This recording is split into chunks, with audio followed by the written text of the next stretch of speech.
బాధ్యత కలిగి ఉన్నాడు. ఇదే ఈరోజు మనమైతే ఒక కలెక్టర్, ఒక ఐఏఎస్, ఒక ఐపీఎస్ అయితే మన తల్లిదండ్రులు మనం ఏం చేస్తామండి, కనీసం వాళ్ళని కనీసం లెక్క చేయము. కానీ ఇక్కడ కుమారుడు అలా చేయలేదు. అమ్మ యోహాను చూపించి అంటూ ఉన్నాడు, అమ్మ ఇదిగో నీ కుమారుడు, ఇదిగో నీ తల్లి అని బాధ్యత అప్పగించాడు. ఈరోజు మన బాధ్యత కలిగినటువంటి వ్యక్తులుగా దేవుడు కోరుకుంటూ ఉన్నాడు. నేను లేను కానీ ఆ ఒక్క క్షణమైన బాధ్యత తీసుకొని దీన్ని లీడింగ్ చేసినటువంటి వ్యక్తులు కావాలి. బాధ్యతారహితంగా మనం వ్యవహరించాలి. ఇప్పుడు అమ్మగారు నాడిక్రేస్ అమ్మగారు అన్నారు, మరి ఈరోజు మహిళా దినోత్సవం, మహిళలకు ఇవ్వాల్సినటువంటి ఆ గౌరవం అనేది, ఆ ఇదనేది అక్కడ ఇవ్వడానికి అంత మరి ఖర్చు పెట్టి ప్రభుత్వం వారు ఈరోజు అక్కడ ఒక డయాస్ ఏర్పాటు చేసి అక్కడ చాలా కార్యక్రమాలు చేస్తూ ఉన్నారు. కాబట్టి ఒక మహిళ అని మనం అనుకుంటాం, కానీ మహిళలో ఎంత శక్తి ఉన్నదనేది తర్వాత అందుకుంటే చంద్రబాబు నాయుడు ఏమని అన్నాడంటే, మహిళా శక్తి అని బస్సుకి ఇది పెట్టేశాడు. ఏంటంటే మహిళా శక్తి అంటే, అది మహిళా శక్తి. కాబట్టి మరి పిల్లల్ని కనడానికి అన్ని చేయడానికి వాళ్ళకే అంత సామర్థ్యతలు ఉన్నాయి, కానీ ఇంకా వేరే వాళ్ళకి ఎవరికి పురుషులకి అంత ఆధిక్యత ఇవ్వలేదు. ఎక్కడ చూసినా మహిళలకే అన్ని ఏర్పాట్లు చేసి ఉన్నాడు. కనుక ఇక్కడ కూడా యేసుక్రీస్తు ప్రభు వారు కూడా తల్లి అయినటువంటి మరియను చూసి యోహానుతో చెప్తున్నాడు, అమ్మ ఇదిగో నీ కుమారుడు, ఇదిగో నీ తల్లి అని వాళ్ళిద్దరిని ఏం చేశారంటే కలిపినటువంటి సందర్భాన్ని మనం చూస్తూ ఉన్నాం. అయితే నేను గత శుక్రవారం ఒక విషయం చెప్పాను. మీకు అందరికి కూడా యుద్ధముల గురించి, యుద్ధ సమాచారముల గురించినటువంటి విషయాలు నేను ఈరోజు తెలియజేయాలని మీకు ముందు నేను చెప్పాను. కాబట్టి యుద్ధములు ఎందుకు వస్తున్నాయి, ఇది ఎలా జరుగుతుంది, ఇది ఎక్కడి నుండి వచ్చింది, ఎవరెవరికి యుద్ధం జరుగుతుంది, ఇది ఎలా జరిగింది, ఫస్ట్ నుండి స్టార్టింగ్ ఇది ఎలా స్టార్ట్ అయింది, ఇవన్నీ మనం తెలుసుకోవడానికి కొన్ని విషయాలు పరిశుద్ధమైన బైబిల్ గ్రంథంలో ఉన్నాయి. ఈరోజు మనం ఇక్కడ హాయిగా ఉన్నాం, కానీ ప్రపంచ దేశాలు బొగ్గుమని మాడి మెస్ అయిపోతూ ఉన్నాయి. దుబాయ్ లాంటి దేశము, అందమైన దేశము, సుందరమైన దేశము, ఏమండి ఆ విమానాశ్రయం అంట ఏమైందండి, కొన్ని లక్షల కొలది కిక్కిరిసిపోతున్నటువంటి జనాలతో ఉండవలసినటువంటి విమానాశ్రయము అందమంతా పోయి అందవికారంగా మారిపోయింది అక్కడ. ఎందుకంటే అంత దుబాయ్ దేశంలో ఉన్నటువంటి విమానాశ్రయమే మూతపడిపోయింది. ఎన్నో లక్షల మంది అక్కడ ఏ దేశానికి వెళ్ళాలన్నా సరే దుబాయ్ దేశానికి వెళ్ళి అటు ఇటు వెళ్ళవలసినటువంటి వారు పూర్తిగా అక్కడ ఎప్పుడైతే విమానాశ్రయం అంతా మూసివేయబడ్డదో అక్కడ జనాలకి సరైన ఫెసిలిటీస్ లేక, కరెంట్ లేక, సరైనటువంటి ఆహారం లేక, సరైనటువంటి పరిస్థితి లేక చాలా ఇబ్బంది పాల్పడుతూ ఉన్నారు. అటువంటి పరిస్థితిలో కొన్ని దేశాలకు ఏ దేశం వెళ్ళాలన్నా అరబీ దేశంలో 9 దేశాలు ఉన్నాయి. ఆ 9 దేశాలకి వెళ్ళాలంటే ఈ విమానాలు ఎక్కి ప్రయాణం చేయాలి. దుబాయ్ దేశానికి వెళ్ళి ప్రయాణం చేయాలి. కానీ దుబాయ్ వెళ్ళడానికి ముందు అవకాశం లేకపోతే దుబాయ్ నుంచి మళ్ళీ ఇంకా ఇతర దేశాలకు వెళ్ళగలుగుతారు. కాబట్టి అక్కడికి వెళ్ళడానికి కూడా ఏమీ అవకాశం లేకుండా పోయింది. ఎందుకంటే ఒక తుపాకీ, ఒక బాంబు వేస్తే ఇక్కడ నుండి 2000 కిలోమీటర్ల దూరంలోకి వెళ్ళి ఆ సముద్రంలో ఉన్నటువంటి ఆ పడవని, ఆ షిప్లో వెళ్తున్న వాళ్ళని కూడా కాల్చి పేల్చి పడేస్తుంది. దేవునికి స్తోత్రం. అంత పవర్ఫుల్ బాంబులు ఉపయోగిస్తూ ఉన్నారు.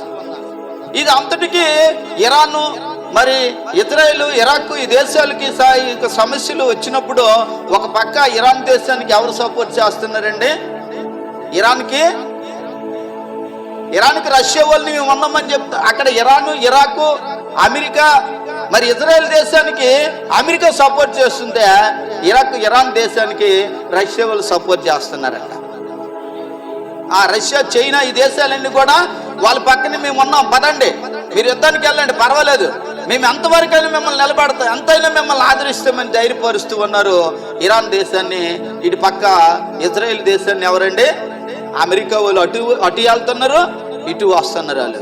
ఏది ఏమైనప్పుడు కూడా ఇలాంటి పరిస్థితుల్లో మనం ఉన్నాం కనుక బైబిల్లో ఒక మాట ఉంది, చదువుకొని ముందుకు సాగుదాం. దేవుని యొక్క వాక్య భాగంలో నుంచి ఎందుకంటే ఇలా జరుగుతుంది అని అనడానికి ముందు ప్రథమ కారణం యెషయా గ్రంథం 13వ అధ్యాయము 5వ వచనం చదువుదాం. యెషయా గ్రంథము 13వ అధ్యాయము. సర్వలోకమును పాడు చేయుటకై ఆయన దూరదేశము నుండి ఏంటమ్మా ఆకాశ దిగంతముల నుండి యెహోవాను ఆయన క్రోధమును తీర్చు ఆయుధములను వచ్చుచున్నారు.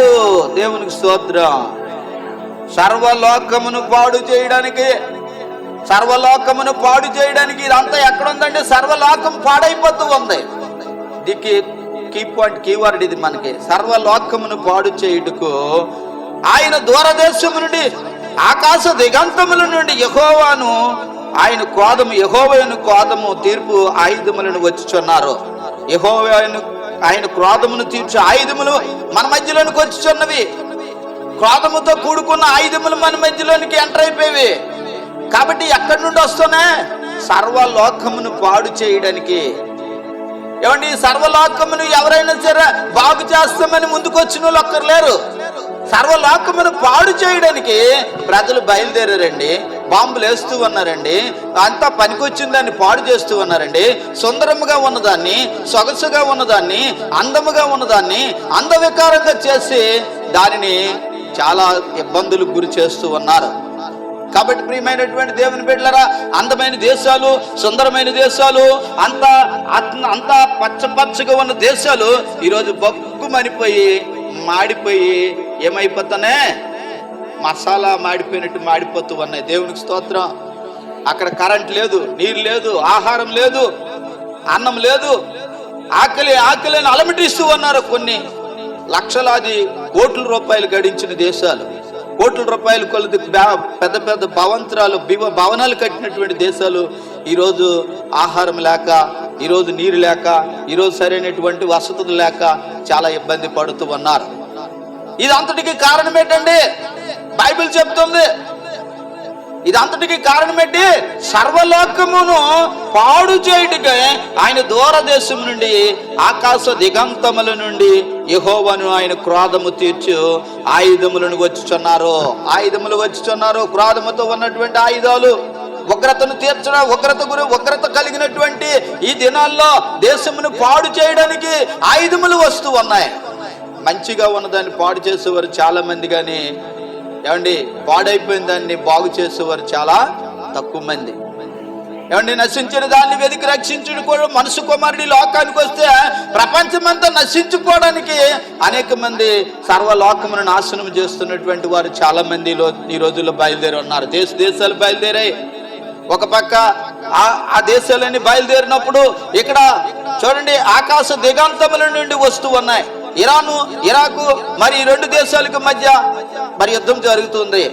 ఇశ్రాయేలు 9 దేశముల మీద 24 గంటల్లో దేశం అంతా మారిపోయింది. ప్రియులరా, దుబాయ్ విమానాశ్రయాలు ఆగిపోయి ఎప్పుడు బిజీ అని ఎయిర్పోర్టు ఖాళీ లేకుండా కిక్కిరిసిపోయినటువంటి విమానాశ్రయాలు మార్చి 1 నుండి కూడా బంద్ చేస్తున్నారు. పాకిస్తాన్కి, ఆఫ్ఘనిస్తాన్కి యుద్ధము, ఏమండి ఇజ్రాయెల్కి, ఇరాన్కి యుద్ధము. మరి ఇలాంటి పరిస్థితిలో దేవుని రాకడను అనుకుంటూ ఉన్నాం, కానీ అప్పుడే దేవుని రాకడ రాదు. అన్ని సామ్రాజ్యములో గొప్ప సామ్రాజ్యం అవ్వాలని రోమ సామ్రాజ్యం కోరుకుంటుంది. దేవునికి స్తోత్రం. అన్ని సామ్రాజ్యాల్లో రోమ సామ్రాజ్యము అది ఎక్కడుందండి?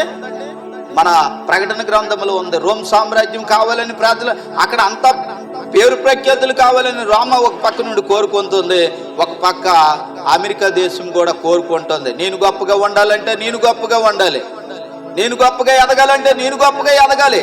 అమ్మ ఊరుకోరా, ఏమన్నా ఊరుకోండి.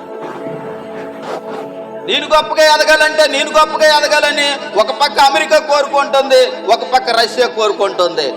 ఒక పక్క ఏమండి ఒక ఇంట్లో ఒక పురుషుడు కోరుకుంటూ ఉన్నాడు నేను గొప్పగా ఉండాలని, ఒక ఇంట్లో ఒక స్త్రీ కోరుకుంటోంది నేను గొప్పగా ఉండాలని.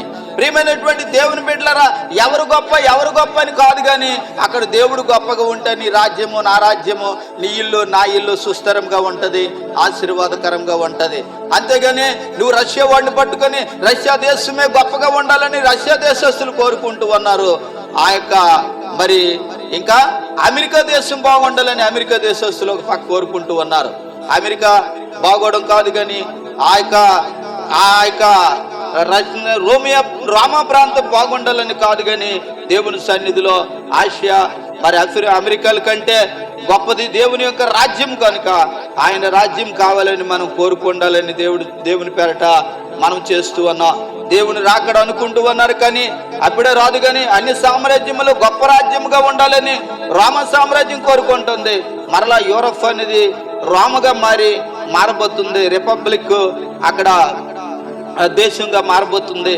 ఇజ్రాయేలు మరి ఇరాను 8 గల్ఫ్ దేశాలు కలిపి యుద్ధానికి సిద్ధమయ్యి మరి రోమ సామ్రాజ్యమే మరి జయించాలని కోరుకుంటూ ఉన్నది అక్కడ. ఏదేమైనా సరే మొత్తానికి ఏమండి, ఇజ్రాయేల్ దేశంలో వాళ్ళు దేవుని చేత పిలవబడిన వారు కనుక వారు పెద్ద బంకర్లు ఏర్పాటు చేసుకొని వారు ఎన్ని బాంబులు వేసినా సరే వాళ్ళు ముందే ప్లాన్లు వేసుకున్నారు. ప్లాన్ గీసుకొని వారు పెద్ద బంకర్లు లాంటివి నిర్మించుకొని అందులో వారు తలదోసుకుంటూ ఉన్నారు. వాళ్ళకి ఎటువంటి బాంబులు వేసినా, ఎటువంటి ఒక ఇంటికి ఒక బంకర్ ఉపయోగించుకొని, ఒక 2 ఇళ్ళకి ఒక బంకర్ ఉపయోగించుకొని అందులో ఉండడం వల్ల వారు సేఫ్ జోన్లో ఉండడానికి వారికి దేవుడు ఎంతో కృప చూపించాడు ఇజ్రాయేల్ దేశంలో. కానీ ఇరాన్కి అటువంటి అవకాశాలు లేవు, ఇతర దేశాలకు అటువంటి అవకాశాలు లేవు. కాబట్టి బాంబు వేసిన వెంటనే అది 2000-3000 కిలోమీటర్ల దూరం వెళ్ళి వాళ్ళు పేల్చి మరి కాల్చడం వల్ల వాళ్ళు ఎక్కడికక్కడ మాడి మెస్ అయిపోయినట్లు మనం చూస్తూ ఉన్నాం. ఏదేమైనా సరే అది దేవుని చిత్తమై ఉన్నది. దేవుని చిత్తాన్ని ఎవరు కూడా మనము దాన్ని అవునని కానీ కాదని కానీ చెప్పజాలడానికి మనకు అవకాశం లేదు. యెషయా గ్రంథము 13వ అధ్యాయం 9వ వచనం చదువుదాం. యెషయా గ్రంథము 13వ అధ్యాయము. యెహోవా దినము వచ్చుచున్నది, దేశమును పాడు చేయుటకు, పాపులను బొత్తిగా దానిలో ఉండకుండా నశింపజేయుటకు, క్రూరమైన ఉగ్రతతోనూ ప్రచండమైన కోపముతోనూ అది వచ్చును. చాలండి, చూసారా? పాపులను బొత్తిగా పాడు చేయడానికి యెహోవా దినము వచ్చుచున్నది. యెహోవా దినము వచ్చుచున్నది. యెహోవా దినము వస్తే మనుషులు ఎవరు కూడా దాన్ని ఆపలేరు, దాన్ని జీర్ణించుకోలేరు, దాన్ని తట్టుకోలేరు. యెహోవా దినము వచ్చుచున్నది. ఏ దినమండి? యెహోవా దినము వచ్చుచున్నది. యెహోవా దినము వచ్చుచున్నది కాబట్టి ఇలాంటి భయంకరమైనటువంటి సమస్యలన్నీ మన మీదకి వస్తూ ఉన్నాయి. జాలి లేదు, దయ లేదు. ఏమండి, జాలి, దయ, కనికరం ఏ దేశం మీదకి లేదు, మనుషుల మీద మనుషులకి లేదు, అన్న మీద చెల్లికి లేదు, చెల్లి మీద అన్నకి లేదు, తమ్ముడికి లేదు. అందరూ దయా దాక్షిణ్యం లేనటువంటి పరిస్థితులు ఉన్నారు. అందుకుంటే అక్కడ ఏమంటున్నాడు 9వ వచనంలో, యెహోవా దినము వచ్చుచున్నది, దేశమును పాడు చేయుటకును, పాపులను బొత్తుగా దానిలో ఉండకుండా నశింపజేయుటకును, క్రూరమైన ఉగ్రతతోను ప్రచండమైన కోపముతోను ఆ దినము వచ్చుచున్నది. కాబట్టి జాగ్రత్తగా ఉండాలి. ప్రియమైనటువంటి దేవుని బిడ్డ, మనం అనుకుంటున్నాం మనకి రోజు ఎలా సాగిపోద్ది, రోజు ఎలాగా సంతోషంగా వెళ్ళిపోద్ది, ఈ రోజుకి ఏది మన మీదకి రాలేదు అని మనం అనుకుంటున్నాం. కానీ ఏ రోజు ఏం సంభవించినో మనకి తెలీదు. కాబట్టి ఉగ్రత దినం రాబోతుంది. ఈ ఉగ్రత దినం నుంచి కాపాడుకోవడానికి మనం దేవుని సన్నిధిలోనికి వెళ్ళి అబ్బా, నాయన, తండ్రి అని ఈ శ్రమ దినాల్లో మనం మొరపెడుతుంటే దేవుడు మనల్ని చూస్తూ ఆ ఉగ్రత దినమును తప్పించడానికి సిద్ధంగా ఉండేటువంటి దేవుడు ఆయన. ఆ కోపాగ్ని నుండి తప్పించడానికి సిద్ధంగా ఉన్నటువంటి దేవుడు ఆయన. ఈ శ్రమ దినాల్లో, ఈ లెంట దేశాల్లో ఈ దేశాలు బొగ్గుమని మాడిపోతుంటే ప్రపంచమంతా కూడా అటు ఇటు చూస్తూ ఉంది. ఏంటి ఇదంతా ఇలా జరుగుతుంది ఏంటి, దీనికి అంతటికి కారణం ఎవరు, ఇది ఎలా జరుగుతుంది అని ఒక పక్క వాళ్ళు భయభ్రాంతులతో గురైపోతూ ఉన్నారు. ప్రపంచ దేశాలన్నీ కూడా చాలా భయంకరమైనటువంటి పరిస్థితులు ఉన్నాయి. కాబట్టి ప్రియమైనటువంటి దేవుని బిడ్డలారా, మరి ఇలాంటి దాడులు, ఇలాంటి యుద్ధాలు, ఇలాంటి పరిస్థితులు వచ్చినప్పుడు దేవుని సన్నిధిలో మనం ఎలా తట్టుకోవాలి అని దేవుణ్ణి మనము అడగాలి. దేవునికి స్తోత్రం. ఇర్మియా గ్రంథము 6వ అధ్యాయం 22వ వచనములో, ఇర్మియా గ్రంథము 6వ అధ్యాయము 22వ వచనములో, యెహోవా ఎలాగూ సెలవిచ్చుచున్నాడు, దూరదేశము నుండి, ఉత్తర దేశము నుండి ఒక జనము వచ్చుచున్నది, భూ దిగంతములలో నుండి మహాజలము లేచి వచ్చుచున్నది. వారు వింటిని ఈటెను, వాడు నేర్పని వారు, అది ఒక క్రూర జనము, వారు జాలి లేని వారు, వారు స్వరము, వారు గుర్రములెక్కి సియోను కుమారి యుద్ధము చేయవలనని వారు యోధుల వలె వ్యూహము తీరి ఉన్నారు. సియోను కుమారి, నీ మీదానికి యుద్ధానికి వస్తూ ఉన్నారు. ఓ సియోను కుమారి, అమ్మా కుమారి లెగు, నీ యొక్క జన్మను జ్ఞాపకం చేసుకో. ఓ సియోను కుమారి, నీ మీదకు యుద్ధానికి రాబోతూ ఉన్నారు. ఆ యుద్ధం ఎక్కడో జరుగుతుందిలే, నా వరకు రాదులే, అది నాకు సంబంధం లేదులే అని నీవు నేను ఏదో అట్టాసంగా నవ్వుకుంటూ వెళ్ళిపోతూ ఉన్నాం. ఏదో మన వరకు రాదులే అని మనం తప్పించుకొని వెళ్ళిపోతూ ఉన్నాం. ఓ సియోను కుమారి, ఇదిగో ఈరోజు నీ మీదకి ఆ ఉగ్రత రాబోతుంది, నువ్వు జాగ్రత్త సుమి అని దేవుడి ముందు జాగ్రత్త చెప్తూ ఉన్నాడు. ఎంత మంచి మాట చెప్తున్నాడు చూడండి. యెహోవా ఇలాగ సెలవిస్తున్నాడు, ఉత్తర దేశము నుండి ఒక జనము వచ్చుచున్నది, భూదిగంతముల నుండి మహాజనము లేచి వచ్చుచున్నది. వారు వింటిని ఈటెను వాడు నేర్పని వారు, అది ఒక క్రూర జనము. క్రూర జనము, వారికి దయాదాక్షిణ్యం లేదట, వారికి కరుణా కటాక్షాలు లేవట. వారు యుద్ధాలైనా, వారు బాంబులైనా, వారు ఏది ఉపయోగిస్తారు కానీ వాళ్ళకి దయా దాక్షిణ్యం లేదు. ప్రజలు చనిపోతున్నారు కదా, ప్రజలు పాడైపోతున్నారు కదా, ఆస్తి నష్టం కలుగుతున్నది కదా, ఎలాగైనా సరే రక్షించాలని వారికి రక్షించేటటువంటి ఆ యొక్క మనసు లేదట, వారికి ప్రేమించే మనసు లేదట, వారికి దయ తెలిసిన మనసు లేదట. కాబట్టి ప్రియమైనటువంటి దేవుని బిడ్డలారా, అలాంటి పరిస్థితుల్లో మనం ఉన్నాం కనుక చాలా జాగ్రత్తగా మనం జీవించుతూ ఉండాలి. దేవుని యొక్క వాక్య భాగంలో నుంచి ఇంకా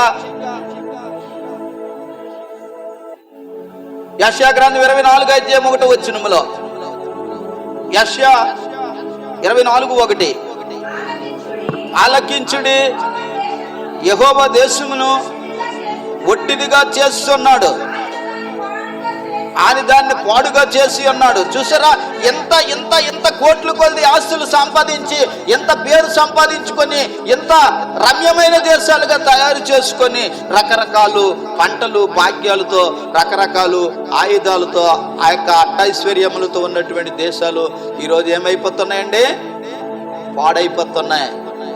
మానవుడు దీన్ని బాగు చేసిన మానవుడే, ఇదంతటికి అధికారం దీని మీద ఇచ్చినటువంటి మానవుడే, అన్నీ తెలిసిన మానవుడే, అంతా మంచిని చూసిన మానవుడే ఈరోజు ఈ ప్రపంచ దేశాలని బగ్గుమని మాయ చేస్తూ ఉన్నాడు. ప్రియమైనటువంటి దేవుని బిడ్డలారా, ఎంత విడ్డూరం అండి! ఎంత మంచి దేశాలని, అందమైన దేశాలని, ఆకర్షణీయమైన దేశాలని, అంత మన దేశాల్లో ఉన్నటువంటి గొప్ప జ్ఞానాన్ని, ఈ జ్ఞానం అంతా కూడా తెలిపోయినటువంటి పరిస్థితిలో ప్రజలు జీవిస్తూ ఉన్నారు. జ్ఞానం పోయింది, ఆలోచన పోయింది, అందం పోయింది, ఆశీర్వాదం పోయింది, దేశం పాడైపోయింది. దేవునికి స్తోత్రం. ఏమంటే యుద్ధాలు జరిగితే ఏమవుతుందమ్మా? దేశం పాడైపోతుంది. ఒక ఇంట్లో యుద్ధం, ఒక ఇంట్లో ఎప్పుడు భార్యాభర్తకి పోర్లు వేసింది అనుకోండి, ఆ ఇల్లు ఎప్పుడైనా ముందుకెళ్తుందా? ఒక ఇంట్లో భార్యాభర్తలకు కానీ తగువులు వచ్చాయి అనుకోండి, ఆ ఇల్లు ఎప్పుడైనా సరే ముందుకు సాగుతుందా? సాగదు. ఒకసారి తగు వచ్చిన తర్వాత, ఒకసారి అనుమానం కలిగిన తర్వాత, ఒకసారి అపోహలు కలిగిన తర్వాత ఆ దేశము, ఆ ఇల్లు కానీ, ఒక తానుకు తాను వేరుపడిన ఏ ఇల్లు కానీ, ఏ రాజ్యము కానీ, ఏ దేశము కానీ వర్ధిల్లదట. దేవునికి స్తోత్రం. కాబట్టి మరి ఈ దేశంలో ఉన్నటువంటి పరిస్థితి ఇలాగా మారిపోయింది. దేశాన్ని బాగు చేసిన వారే, దేశాన్ని అంత అందంగా తీర్చిదిద్దిన వారే, దేశానికి రూపురేఖలు తెచ్చినటువంటి వారే ఈరోజు ఆ దేశం మీద, ఆ ఇంటి మీద, ఆ సమాజం మీద, ఆ సంఘం మీద ఒక బాంబు వేసి పేలుస్తూ ఉంటే అక్కడ ఉన్నటువంటి పరిస్థితులు ఏ విధంగా మారిపోతాయి చూడండి.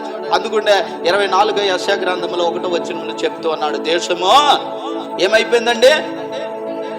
దేశము ఒట్టిదిగా చేయబడినది, గట్టి దేశము, ఘనమైన దేశము, నేమ్ అండ్ ఫేమ్ ఉన్న దేశము. ఇలాంటి దేశం ఏమైందండి? ఒక్కసారి ఈ యుద్ధముల వల్ల, ఈ యుద్ధ సమాచారముల వల్ల, ఈ బాంబుల వల్ల, ఈ యొక్క పరిస్థితుల వల్ల దేశం ఏమైందండి? ఆ యెహోవా దేశమును వట్టిదిగా చేయుచున్నాడు, ఆయన దాన్ని పాడు చేసి కల్లోలపరుచుచున్నాడు, దాని నివాసులను చెరగొట్టుచున్నాడు. నివాసులు ఎటు వెళ్ళిపోవాలని త్రావులు వెతుక్కుంటూ ఉన్నారు. ఎంతలో దాగోవాలి? ఈ ప్రాణాలను దాచుకోవడానికి, ఈ ప్రాణాలను భద్రపరచుకోవడానికి, ఈ ప్రాణాలను కాపాడుకోవడానికి నేను ఎటు వెళ్ళాలి నేను ఎదురు చూస్తూ ఉన్నా. కానీ ఎటు వెళ్ళడానికి అవకాశంలో లేవు. ఎటు చూసినా సార్ చెప్పండి సార్, ట్రంప్లో దూరాడంటే ట్రంప్ను అందాక వాడుకున్నాడు, కానీ ట్రంప్ సరైనడు కాదట. దేవుడు చెప్తున్నాడు, వాడు కూడా సరైనడు కాదట. వాడి దేశం నిలబడుతుందో లేదో తెలియదట. ఇంకా అమెరికా దేశం కూడా నిలబడుతుందని అందాక అతన్ని వాడుకుంటున్నాడు, కానీ కేవలం ఆయన వల్ల పని జరగదట. ఇంకా దేవునికి స్తోత్రం, ఆయన వల్ల పని జరగదు. జస్ట్ అలా మధ్యలో వచ్చాడు అందాక అంతే, కానీ అతని వల్ల ఆఖరి వరకు నిలబడతాడు. దేవునికి స్తోత్రం. ఎందుకంటే ఇజ్రాయెల్ దేశానికి దేవుడు ఇరాన్కి విజయం ఇస్తాడట. ఇరాన్లో నుండి సింహాసనాన్ని దేవుడు మళ్ళీ రప్పిస్తాడట. ఎందుకంటే ఇరాన్లో 10 లక్షల మంది అక్కడ దేవుని ప్రజలు ఉన్నారట. అండర్ గ్రౌండ్ లో 10 లక్షల మంది దేవుని ప్రజలు ఉండి వారు రాత్రి పగలు దేవునికి ప్రార్థన చేస్తూ ఉన్నారట. ఇరాన్ లో వాళ్ళు అండర్ గ్రౌండ్ లో ఉన్నారు. ఇప్పుడు వరకు వారి గురించి ఎవరికి తెలియదు ఆచూకీ. అలాంటి ప్రజలు ప్రార్థన చేస్తుంటే ఇరాన్ దేశాన్ని దేవుడు కాపాడి అక్కడ ఒక సింహాసనాన్ని ఏర్పాటు చేస్తున్నాడు దేవుడు. ఇజ్రాయెల్ దేశంలో దేవుని ప్రజలు ఉంటే ఉండొచ్చు, కానీ వారు ఇజ్రాయెల్ దేవుణ్ణి యెహోవా దేవుణ్ణి ఆరాధిస్తూ ఉన్నారు. ఇజ్రాయెల్ ప్రజలు, ఇరాన్ ప్రజలు యేసుక్రీస్తు ప్రభు వారిని దేవుడని వారు 10 లక్షల మంది అండర్ గ్రౌండ్ లో ఉండి ఆరాధిస్తూ ఉన్నారు. అక్కడికి ఒక 2 మిషనరీలు లేడీస్ వెళ్ళారంట. 5గురిలో 2 వెళ్ళారంట, పంపబడ్డారట అక్కడికి. దేవునికి స్తోత్రం. కాబట్టి ఇరాన్ దేశంలో దేవుని సింహాసనం అనేది నిలబెడతాడు దేవుడు. అక్కడ ఆ తర్వాత రోమా సామ్రాజ్యం అనేది వస్తుందట. ఎందుకంటే ఇరాన్కి సపోర్ట్ చేసింది ఎవరు? రోమీయులు. కాబట్టి ఇప్పుడు రోమా సామ్రాజ్యం అనేది మళ్ళీ పడిపోయిన సామ్రాజ్యము, పతనమైపోయిన రాజ్యము రోమా సామ్రాజ్యమే చిట్ట చివరికి నిలబడుతుందట. అక్కడే రోమ్ సామ్రాజ్యం మళ్ళీ అక్కడ దేవుని సామ్రాజ్యం అని నిలబడుతుంది. దేవునికి స్తోత్రం. అందుగురిండా దేవుని సామ్రాజ్యానికి నిలబడడానికి ముందు ఇవన్నీ జరుగుతాయి, ఇవన్నీ యుద్ధాలు జరుగుతాయి. దేవునికి స్తోత్రం. కాబట్టి ఇక్కడ ఇంకొక విషయం కూడా చూద్దాం. యెషయా గ్రంథం 13:20. యెషయా గ్రంథము 13:20, 13వ అధ్యాయం 20 వచనం. అది మరి అన్నడను అది నివాస స్థలముగా ఉండదు, దానిలో ఎవరును కాపురం ఉండడు. అరబ్బీయులలో ఒక్కడైనను అక్కడ తన గుడారమును వేయుడు. గొర్రెల కాపరులు తమ మందలను అక్కడ పరుండనీయురు. నక్కలు అక్కడ పండుకొనును. గురిపోతులు వారి ఇంట్లో ఉండును. నిప్పుకోళ్ళు అక్కడ నివసించును. కొండ మేకలు అక్కడ గంతులు వేయును. చూసారా ఎంత భయంకరమైన పరిస్థితి ఏర్పడుతుందో. అక్కడ బంగారం అంటే కుప్పలైపోద్దట. ఏమండి, బంగారం గురించి ఇంకా అక్కడ ఎవరు వెళ్ళడానికి లేరట. జనాలు ఉండరట అక్కడ, ప్రజలు మరి ఉండరట. బంగారం ఎక్కువైపోద్దట, ప్రజలు తక్కువైపోతారట. ఏమండి, అక్కడ జంతువులు ఎక్కువైపోతాయట. అక్కడ పరిస్థితులు ఏమి, పంట ఏమి ఉండదట. దేవునికి స్తోత్రం. మనుషులు తక్కువ, బంగారం ఎక్కువ. ఇప్పుడు మనుషులు ఏమంటున్నారు? బంగారం కొనుక్కుంటే బంగారం రేట్ ఎక్కువైపోయిందని ఇప్పుడు గెంతులేస్తున్నాం. కానీ ఆ రోజుల్లో బంగారం ఎక్కడికక్కడ విస్తారమైన బంగారం మిగిలిపోద్దట. కానీ మనుషులు నశించిపోతారట. యుద్ధాల వల్ల, ఈ బాంబుల వల్ల, ఈ భయంకరమైనటువంటి పరిస్థితుల వల్ల ప్రజలు నశించిపోతారట. కానీ నిలబడింది ఏం నిలబడుతుంది? బంగారం ఎక్కువగా నిలబడుతుంది, భూమి ఎక్కువగా ఉంటది. కానీ దాన్ని పండించినోడు ఉండడు, ఆ బంగారం సేల్స్ చేసినోడు ఉండడు, అది తీసుకున్నాడు ఉండడు, దాన్ని ఏలుబడి చేసినోడు ఎవడు ఉండడు. ఎందుకంటే అందరూ పోతే ఇంకెవడు ఉంటాడు? దేవునికి స్తోత్రం. కాబట్టి అందుకుంటే అక్కడ ఎవరు ఉంటారో అది మరి అన్నడును నివాస స్థలముగా ఉండదు. తరతరములకు దానిలో ఎవడును కాపురం ఉండడు. అరాబీయులలో ఒక్కడైనను అక్కడ తన గుడారము వేయుడు. అరాబీయులు ఎవరండి? ఏ సంతతి వారు? యాకోబు సంతతి వారేనా? అందులో ఎవడును ఉండడట. కాబట్టి అది చాలా భయంకరమైనటువంటి పరిస్థితిలో ఉన్నటువంటి పరిస్థితి ఏర్పడుతుంది. కాబట్టి దేవుని సన్నిధిలో ఇంకొక మాట మనం చూసినట్లయితే మరి యెషయా గ్రంథము 13వ అధ్యాయం 12వ వచనంలో కూడా బంగారు కంటే మనుషులను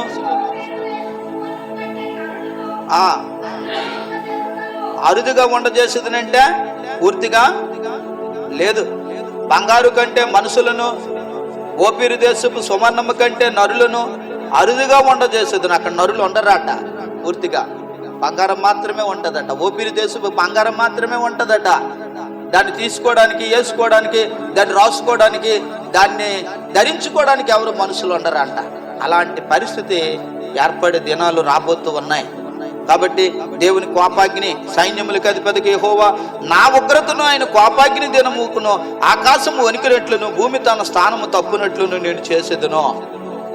చూసారా, ఆకాశము తప్పిపోద్ది, భూమి తప్పిపోద్ది, స్థానము తప్పిపోద్ది. భూమి మీద బంగారం ఎక్కువ, మనుషులు తక్కువైపోతారు. యెషయా గ్రంథం 4:1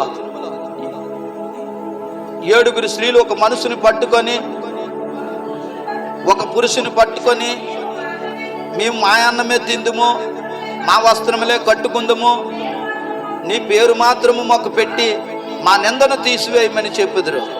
ఆ దినము యెహోవా చిగురు మహిమ భూషణ మొగను, ఇశ్రాయేలులో తప్పించుకొని వారికి భూమి పంట శుభ లక్షణముగాను ఉండును. దేవునికి స్తోత్రం. చూసారా ఎంత భయంకరమైన దినములు రాబోతూ ఉన్నాయి అండి. కూర్చుని అక్కడ 7 స్త్రీలు పట్టుకొని, ఒక వ్యక్తిని పట్టుకొని అడుగుతారట. తెప్పలుగా అయిపోతూ, కుప్పల తెప్పలుగా అయిపోతూ ఉన్నారు జనాభా. 24:6 చూద్దాం. 24:6 యెషయా గ్రంథం. త్వరగా అబ్బా, శాపము దేశమును నాశనము చేయుచున్నది, దాని నివాసులు శిక్షకు పాత్రులైరి. దేశ నివాసులు కాలిపోయారు. చూడండి, బాంబుల వల్ల కాలిపోతూ ఉన్నారు. అమ్మా, బాంబుల వల్ల కాలిపోతూ ఉన్నారు. దేశ నివాసులు కాలిపోయిరి. ఎందుకండి కాలిపోయిరి? అక్కడ పరిస్థితులు బాగులేవు కనుక వారు కాలిపోయారు. మనకి క్రైస్తవులే కేవలం సంపిద్దమని ఈ మనుషులందరూ బయలుదేరుతూ ఉన్నారు, కానీ దేశ నివాసులు అందరూ కూడా కాలిపోవు. దేవునికి స్తోత్రం. దేశ నివాసులే కాలిపోతున్నారు, పెట్టల్లా కాల్చేస్తున్నారు. దేశ నివాసులు కాలిపోవుదురు. శేషించిన మనుషులు కొద్దిగానే ఉన్నారు. దేవునికి స్తోత్రం. శాపము దేశమును నాశనము చేయుచున్నది, దాని నివాసులు శిక్షకు పాత్రులయ్యి. శాపము దేశముని ఏలుబడి చేస్తూ ఉంది, పాపము దేవుని ప్రపంచముని ఏలుబడి చేస్తుంది. పాపము, శాపము దేశముని ఏలుబడి చేస్తూ ఉన్నాయి. కాబట్టి దేశము నాశనమైపోతున్నది. ఈ 2 కానీ లేకపోతే దేశం బాగుపడు. ఈ 2 ఎప్పుడైతే దేశాన్ని బట్టి పీడిస్తూ ఉన్నాయో, 2 పక్కలు ఏలబడి ఉన్నాయి, కావిడి ముద్దల్లాగా, కావిడి పద్దల్లాగా, కావిడి పుట్టిలాగా. ఈ 2 ఎప్పుడైతే ఏలబడి ఉన్నాయి, దేశం అంతా కూడా పాడైపోతూ ఉంది, కాలిపోతూ ఉంది. దేశం కాలిపోతుంది. ఈ 2 లేకుండా ఎక్కడైనా ఉన్నాయండి ప్రపంచంలో? పాపము శాపము లేకుండా ఎక్కడా లేదు. కాబట్టి పాపము శాపము కలిసి ఉండబట్టే అక్కడ పరిస్థితులు ఏమయ్యా? దేశము వ్యాకులము చేత వాడిపోవచ్చు అన్నది, లోకము దుఃఖము చేత క్షీణించిపోవచ్చు అన్నది. భూజనులలో గొప్పవారు క్షీణించిపోవచ్చు అన్నారు. లోక నివాసులు ధర్మశాస్త్రమును అధిగమించి ఉన్నారు. కట్టడను మార్చి నిత్య నిబంధనను మీరి ఉన్నారు. దాని నివాసుల చేత లోకము అపవిత్రం అయిపోయింది. కాబట్టి దేవుడు కోపం వచ్చింది. శాపము దేశమును నాశనము చేయుచున్నది, దాని నివాసులు శిక్షకు పాత్రులైపోయారు. శిక్షకు పాత్రులైపోతూ ఉన్నారు. అది యుద్ధము. ఇవన్నీ ఎందుకు వస్తున్నాయండి? మన పరిస్థితులు బాగులేకపోబట్టే వస్తూ ఉన్నాయి. నిన్ను చంపుతామని నేను వెళ్తానని కానీ నాగనికి ఏదో వస్తుందో అసలు తెలియడం లేదు. దేవునికి స్తోత్రం.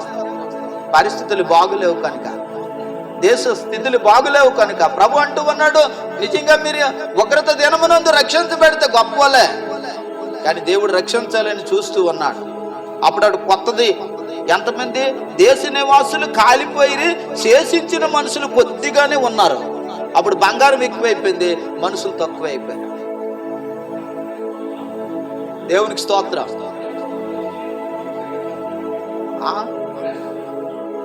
పెరిగి 90 రూపాయలు పెరిగింది సార్ గ్యాస్ బండ్ మీద. 106 రూపాయలు 90 రూపాయలు అంత పెరిగిపోయాయి. దేవునికి స్తోత్రం. కాబట్టి ఇంకా చాలా విషయాలు మనం చూడాలంటే యెషయా గ్రంథంలో 13:22 ఒకసారి చదువుదాం. 13:22 ఈ దేశము యుద్ధముల గురించి నేను చెప్తున్నాను. 13:22 ఒకసారి. వారి నగరాలలో నక్కలను, వారు సుఖ విలాస మందిరములలో అడవి కుక్కలను వరులుడు. ఆ దేశమునకు కాలము సమీపించి ఉన్నది, దాని దినములు సంకుచితములు. చూసారా, దేశమునికి ఏమొచ్చింది? వారు నగరాలలో నక్కలను, వారు సుఖ విలాస మందిరములలో అడవి కుక్కలు జీవిస్తూ ఉన్నాయి, మరలిడుతూ ఉన్నాయి. అడవి కుక్కలు. దేశం అంతా ఏమైపోయిందండి? అడవి కుక్కలు, నక్కలు వచ్చి జీవిస్తూ ఉన్నాయి మనుషులకు బదులుగా. అలాంటి పరిస్థితి ఏర్పడుతూ ఉందని ముందే ప్రవక్త చెప్తూ ఉన్నాడు. కనుక చాలా జాగ్రత్తగా మీరు ఉండండి. వాళ్ళ గురించి జడిసిపోవద్దు అంటారు చాలా మంది. అలా అక్కడ క్రైస్తవులు చంపేస్తాండ్రు, వీళ్ళు అక్కడ పొడి చేస్తాండ్రు, వాళ్ళు అక్కడ అగ్గి పెట్టేస్తాండ్రు, వీళ్ళు అక్కడ నడి రోడ్డు మీద బట్టలు ఇప్పేసి తిప్పుతాండ్రు అని మనం అనుకుంటున్నాం. కానీ దాని వెనుక భయంకరమైనటువంటి ఉగ్రత రాబోతూ ఉంది. ఏమండి? చాలా భయంకరమైనటువంటి పరిస్థితులు వస్తూ ఉన్నాయి. దేశం నశించిపోయినది, సుందరమైనటువంటి పట్టణములు నశించిపోయి ఉన్నవి. ఇరాన్ దేశాలు కూలిపోతూ ఉన్నాయి, చుట్టూ అరబ్ దేశాలు ఉన్నాయి, కానీ అట్టడుక్కుపోతూ ఉన్నాయి. యెషయా గ్రంథము 2:17 అక్కడ ఒక చక్కని మాట ఉంది. 2:17 అది మెయిన్ అండి. అప్పుడు నరుల అహంకారం అణగద్రొక్కబడును, మనుషులు గర్వము తగ్గింపబడును.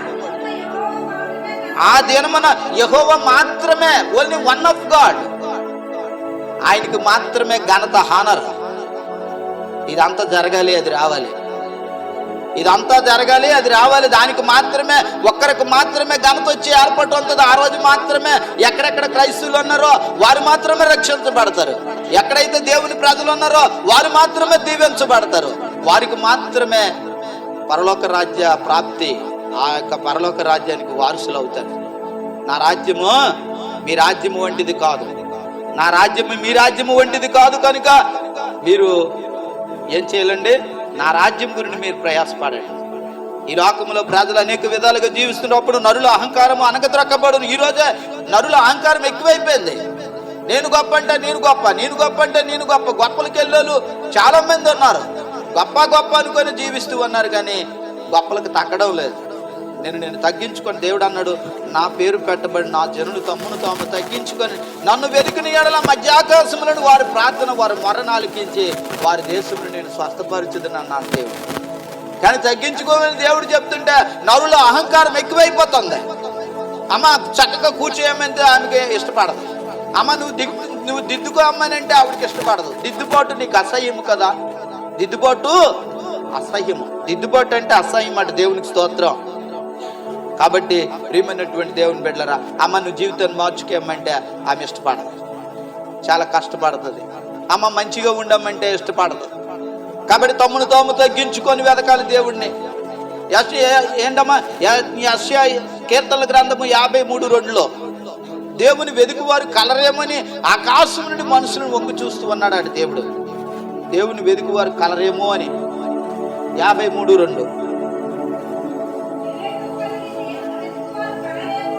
వివేకము కలిగి దేవుని మీదకు వారు కలరేమో అని దేవుడు ఆకాశము నుండి చూచి నరులను పరిశీలించుచున్నాడు. అమ్మా నరులను పరిశీలిస్తూ ఉన్నాడు ఆ దేవుడు. ఎక్కడికి వచ్చావు, ఎక్కడికి వెళ్ళావు, ఏం చేస్తున్నావు, ఎక్కడ కూర్చున్నావు, ఏ పని చేస్తున్నావు, నరులను పరిశీలించే దేవుడు నిన్ను నన్ను పరిశీలిస్తూ ఉన్నాడు. మనుషులు పరిశీలించరు. అయ్యగారు ఎక్కడ ఉన్నారు, ఇంతవరకు లేరు, ఏది జరిగిందో నాకు తెలియదు.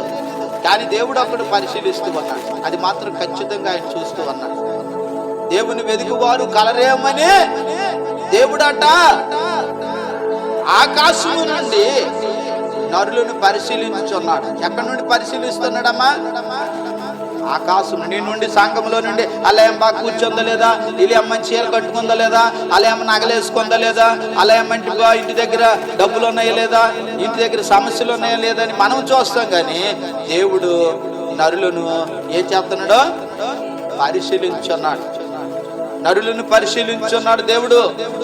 అందుకుంటే చాలా జాగ్రత్తగా మనం ఉండాలి. వివేకము కలిగి మొదటిది ఏం చేయాలా?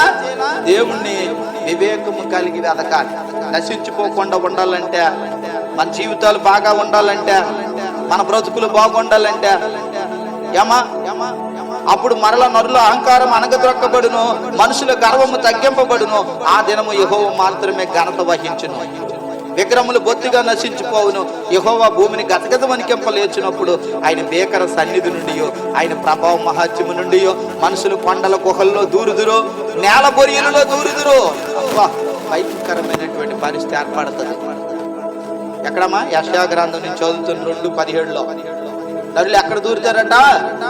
కొండ గుహలలో దూరిపోతారట.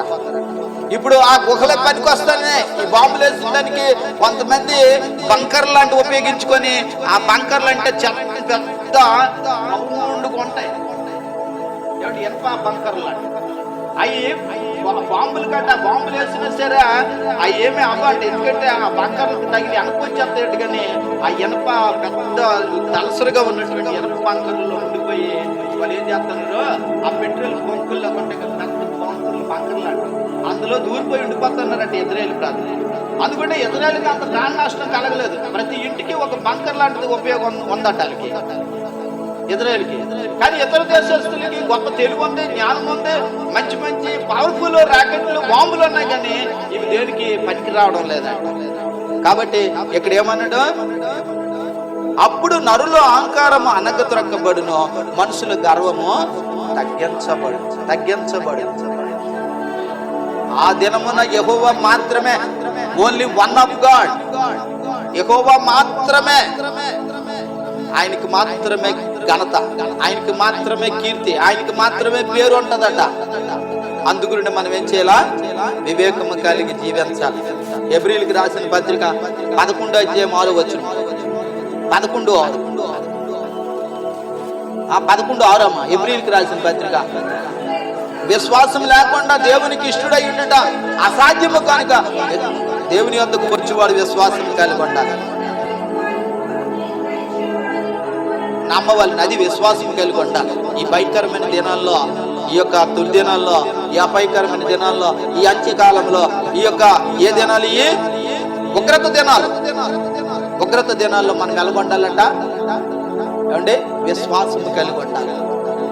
మొదటిది వివేకము కలిగి ఉండాలి, రెండోది విశ్వాసము కలిగి ఉండాలి, మూడోది 2 దినవృత్తాంతముల గ్రంథము 4వ అధ్యాయం అక్కడ 14వ అధ్యాయం 7వ వచనంలో నా పేరు పెట్టబడిన నా జనులు, 7వ అధ్యాయం 14వ వచనంలో నా పేరు పెట్టబడిన నా జనులు తమ్మును తాము తగ్గించుకొని ప్రార్థన చేసిన ఎడల, తన చెడు మార్గములను విడిచిన ఎడల ఆకాశము నుండి నేను వారి పాపములను క్షమించి వారి దేశమును స్వస్థపరిచేది. తగ్గింపు లేదండి. అందుకుంటే యుద్ధాలు ఒక దేశం దగ్గర ఒక దేశం తగ్గించుకుంటే వీళ్ళందరూ ఒక అన్నదమ్ములే, ఒక తల్లికి పుట్టినోళ్ళే, ఒక తండ్రికి పుట్టినోళ్ళే, తల్లులు వేరు. కానీ ఏమండి? ఇజ్రాయేలీలు అంతనో, కానీ వీళ్ళకి సమస్య వచ్చి ఇరాకు ఇజ్రాయేల్ ఇలా మారిపోయి ఇన్ని దేశాలు విడిపోయి ఇదంతా పెద్ద భయంకరమైనటువంటి సమస్యగా మారిపోయి నరుల అహంకారం. నేను గొప్ప అంటే నేను గొప్ప, నేను గొప్ప అంటే నేను గొప్ప, నా పేరే రావాలంటే నా పేరే రావాలి. ఇలా పేర్ల గురించి ఏమండి? అమెరికా దేశస్తుడు నా పేరు కావాలని ఆయన కోరుకుంటే, రష్యా దేశస్తుడు నా పేరు కావాలని నేను కోరుకుంటే, రష్యా దేశస్తులు ఇద్దరు కలిపి మన స్వతంత్ర దినోత్సవంకి మన దగ్గరికి మోడీ గారు తీసుకొచ్చారట. దేనికండి? మన దేశంతో ఒప్పందాలు చేసుకొని రష్యాకు ఉన్నటువంటి అక్కడ వ్యాపారాలన్నీ కూడా కొనసాగించుకోవడానికని రష్యాలో ఉన్నటువంటి 2 వ్యక్తుల్ని మన దేశానికి మోడీ గారు తీసుకొచ్చారు స్వాతంత్ర దినోత్సవానికి. ఆయన గురించి దేని గురించి మొత్తానికి మనతో పాటు వడంబడిక, వాళ్ళకి మనకి సంధి సమాధానం.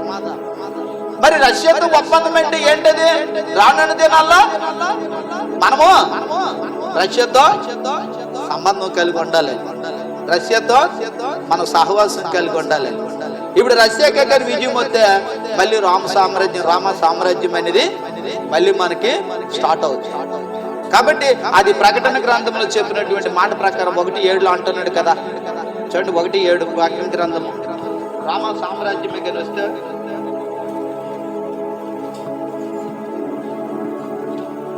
రామ సామ్రాజ్యం గురించి చదువురా. ఇదిగో ఆయన మేఘారూఢుడై వచ్చి ఉన్నాడు, ప్రతి నేత్రం ఆయన చూచును, ఆయన పొడిచిన వారిని చూచుదురు, ఆయన చూచి